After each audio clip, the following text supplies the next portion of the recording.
या पुढच्या 8 दिवसामध्ये श्रावण महिना संपतोय, त्यामुळे भारतीय जनता पार्टी महिला आघाडीच्या वतीनं प्रत्येक जिल्हा परिषद गटामध्ये आणि रत्नागिरी शहरामध्ये, रत्नागिरीचे जिल्हा परिषद गट विधानसभेमध्ये 11 आहेत आणि 12व शहर आहे, असे 12 या ठिकाणी कार्यक्रम, मंगळागौर स्पर्धा,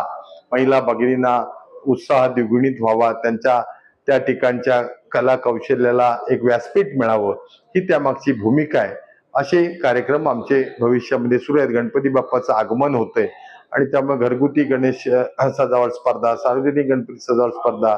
त्याच्यानंतर नवरात्र येतोय, असे अनेक विषय त्या ठिकाणी आहेत आणि त्या